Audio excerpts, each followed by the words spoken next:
안녕하세요. 반갑습니다. 기계시스템학과 교수 염상훈입니다. 여러분께 공유하고자 하는 강의는 재료역학 1입니다. 재료역학은 각종 하중을 받는 구조체의 내적 응답 거동을 다루는 학문입니다. 오늘 강의에서는 기초 개념을 정립하기 위해서 재료역학의 정의와 주제에 대해서 살펴보도록 하겠습니다. 공학적인 용어인 재료역학은 다음과 같이 정의될 수 있습니다. 주어진 재료로 만들어진 변형체에 작용하는 하중과 그 결과로서 발생하는 변형과 응력 사이의 관계를 다루는 학문이다. 여기서 주어진 재료로 만들어진 변형체란 거의 모든 구조물이나 제품을 의미합니다. 예를 들면 교량이라든지 건물 혹은 기계, 자동차, 비행기 등 거의 모든 생산품이라고 할 수 있습니다. 그리고 하중이란 힘이라든지 압력이라든지 중력이라든지 그런 것들이 포함됩니다. 다음으로 재료역학에서 다루는 주요 주제에 대해 소개해 드리도록 하겠습니다. 재료역학에서는 구조체에서의 응력 발생과 변형이 가장 큰 토픽이 됩니다. 그 중에 변형에 관계된 주제가 바로 인장과 압축, 비틀림, 굽힘 등이 있습니다. 다음 장에서 주제 하나하나에 대해서 자세히 살펴보도록 하겠습니다. 앞에서 말씀드린 재료역학의 주제 중에서 가장 빈번하게 사용되는 주제가 바로 인장과 압축입니다. 주어진 재료의 하중이 축 방향으로 작용했을 때 그 결과로서 재료가 늘어나거나 줄어드는 거동을 뜻합니다. 다음은 인장에 관련된 대표적인 사례입니다. 위 사진은 1만 톤급 해상 크레인으로 누워있는 세월호를 바로 세우는 작업 과정입니다. 여기서 크레인은 와이어를 사용하게 되는데 이 와이어에 작용하는 거동이 바로 인장이며 발생하는 힘은 바로 인장 응력이 됩니다. 인장에 대해서 좀 더 자세히 살펴보도록 하겠습니다. 지금 보이시는 파란색 도형을 아까 세월호 공사에 사용되었던 몇백 가닥의 와이어의 한 부분이라고 가정을 해 보겠습니다. 그랬을 때 우리가 알 수 있는 것은 P 방향으로 인장력이 작용한다는 것이었습니다. 그렇게 됐을 때 이 와이어에는 어떠한 거동이 생기겠습니까? 아마도 이러한 거동이 생길 것으로 예측이 되어집니다. 그래서 원래 길이가 L이라고 했을 때 델타 L만큼 분명히 늘어나게 될 것입니다. 이게 바로 인장 거동이며 여기에서 사용된 힘이 바로 인장력이 되겠습니다. 다음의 사진은 압축 거동에 의한 대표적인 사례라고 할 수 있습니다. 교량을 받치고 있는 스크류잭에 작용하는 거동은 바로 압축 거동이 되겠습니다. 그리고 여기서 발생하는 힘은 바로 압축력이 되겠습니다. 압축 응력과 압축 거동에 대해서 좀 더 자세히 살펴보도록 하겠습니다. 방금 전에 사진으로 보았던 스크류잭의 단면이라고 가정을 했을 때 우리는 어떠한 거동이 발생할 것인지 예측을 할 수가 있습니다. 예를 들면 지금에 보시는 P 방향으로 압축력이 작용을 하게 될 겁니다. 그러면은 압축력을 받는 구조체의 단면은 어떠한 식으로 거동이 되냐 하면은 이렇게 거동이 될 것으로 예측이 됩니다. 그러니까 양쪽에서 미는 힘이 작용하니까 가운데 있는 우리 구조체 같은 경우는 원래 있던 L의 길이에서 델타 L만큼 작아지는 현상이 발생하게 될 겁니다. 이런 거동이 발생했을 때 압축력이라고 하고요. 압축 거동이라고 일컬을 수 있습니다. 다음으로 비틀림 거동에 대해서 알아보도록 하겠습니다. 물체에 회전력이 작용했을 때 물체가 회전 방향으로 변형되려는 거동을 우리는 비틀림이라고 합니다. 영어로는 토션이라고 하는데요. 거기에 대해서 자세히 살펴보도록 하겠습니다. 지금 보시는 사진은 자동차의 토션 바입니다. 자동차의 토션 바 같은 경우도 대표적인 비틀림 거동을 하는 구조체입니다. 그리고 또 한 예가 있는데 공작기계 회전축입니다.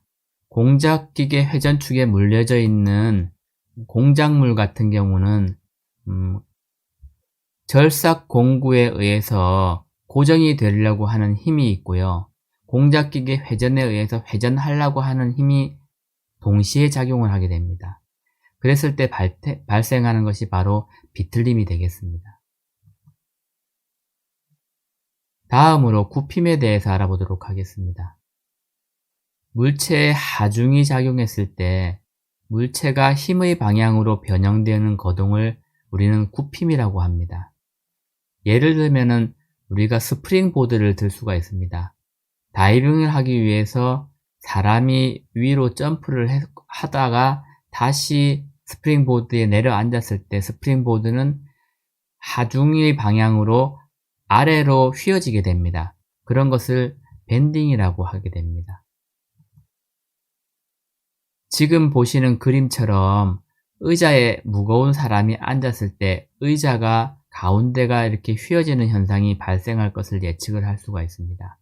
그랬을 때 이 휘어지는 현상을 굽힘이라고 합니다. 역시 어떠한 재료든지 그 하중이 가해지면은 하중의 방향으로 이제 굽히는 현상이 발생하게 됩니다. 지금 보시는 그림 같은 경우는 굽힘 시험을 하고 있는 사진입니다. 여기까지 재료역학의 주제 중에서 거동에 대해서 알아보았고요. 다음 장에서는 재료역학의 주제 중에서 응력과 변형에 대해서 살펴보도록 하겠습니다. 재료역학에서 주요 이슈 중에 하나가 바로 응력과 변형입니다. 그리고 변형에 따른 일정한 비율을 변형률이라고 하는데요. 여기에 대해서 좀 더 자세히 살펴보도록 하겠습니다. 먼저 응력입니다. 응력은 스트레스입니다. 외력이 물체에 작용했을 때 그 힘에 저항하여 물체의 모양을 그대로 유지하려고 하는 물체에 생기는 내부의 힘을 응력이라고 합니다. 응력은 재료역학에서 가장 이슈가 되는 중요한 주제어입니다. 응력에 대해서 좀 더 자세히 살펴보도록 하겠습니다.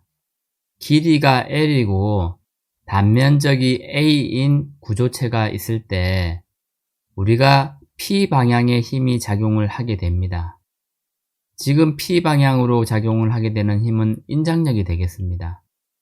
이 인장력이 작용했을 때 우리는 이 구조체에 어떠한 힘이 작용하는지 계산을 할 수가 있습니다. 응력은 단면적분의 힘으로 표현할 수가 있는데요. 여기서 시그마는 A, 이 구조체의 단면적이 될 거고요.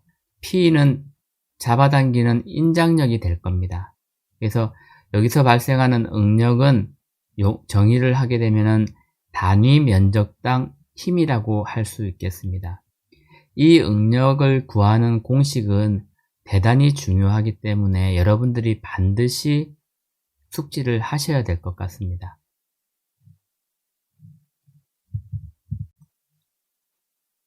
어떠한 구조체든지 외력을 받게 되면 변형을 일으키게 됩니다. 그게 보이지 않게 굉장히 작을 수도 있고 클 수도 있습니다. 그래서 주어진 외력에 의해 물체에 생긴 변형량과 원래 길이에 대한 비율을 바로 변형률이라고 합니다. 그러니까 변형과 변형률은 뗄래야 뗄 수 없는 인과관계에 있다고 볼 수가 있겠습니다. 변형률에 대해서 좀 더 자세히 살펴보도록 하겠습니다. 아까 말씀드린 것과 마찬가지로 가장 큰 토픽 중에 하나가 응력과 변형률이라고 말씀드렸습니다. 똑같이 단면적 A를 가지고 있고 길이가 L인 구조체에 인장 응력 P가 발생했을 때 변형률 계산을 할 수가 있습니다. 식에서 보는 것과 마찬가지로 변형률이란 원래 길이분의 변형량이라고 할 수 있겠습니다. 입실론은 L분의 델타 L이라고 표기가 되는데요. 여기서 바로 입실론이 바로 변형률이 되겠습니다. 그리고 변형률이란 결론적으로 말씀드리면 단위 길이당 변형량이라고 정의를 내릴 수 있겠습니다. 지금 여러분들께서 보고 계시는 사진은 미국에 있는 금문교입니다. 몇십 년 전까지만 해도 세계에서 가장 긴 다리라고 일컬어졌는데요. 이 다리를 예를 들어서 제가 재료역학에서 사용되는 여러 가지 주제어에 대해서 설명해 드리는 시간을 갖도록 하겠습니다. 방금 전에 보셨던 금문교 사진을 2차원 단순화시켜서 재료역학의 주제인 응력, 변형이 어떻게 작용하는지에 대해서 살펴보도록 하겠습니다.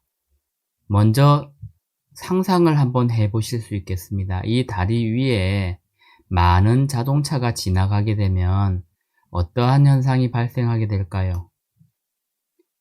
예를 들면 자동차 전체 무게만큼 하중이 작용한다라고 우리는 예측할 수가 있겠습니다. 하중이라는 것은 자동차 무게 전체의 자중이 될 수도 있고요. 그 다음에 그 자체가 외력이 될 수도 있습니다. 그렇게 하게 되면 자동차의 전체 무게와 그 다음에 다리 전체의 무게에 합한 것만큼의 반력이 존재하게 됩니다. 이 반력은 하중을 받고 있는 다리와 교각 전체가 밑으로 더 이상 처지지 않게끔 떠받쳐주는 역할을 하게 됩니다. 이 반력이 없다고 하면은 이 다리는 내려앉게 될 것입니다. 그리고 하중을 받고 반력이 있는 이 다리는 어떠한 거동을 할 것으로 예측을 할 수가 있냐 하면요. 하중이니까 당연히 밑으로 내려가려고 하고 고정되어 있는 것은 교각 쪽이니까 가운데 부분은 이렇게 휘어지는 거동을 할 것으로 예측할 수가 있습니다. 그렇게 했을 때 이 거동을 우리는 굽힘이라고 할 수가 있습니다. 그리고 이 교각과 다리, 우리 스판 사이에는 서로 눌러주는 힘이 작용할 겁니다. 그게 바로 압축이 되겠습니다. 거동은 압축 거동이 될 거고요. 여기서 발생하는 응력은 압축 응력이 될 겁니다.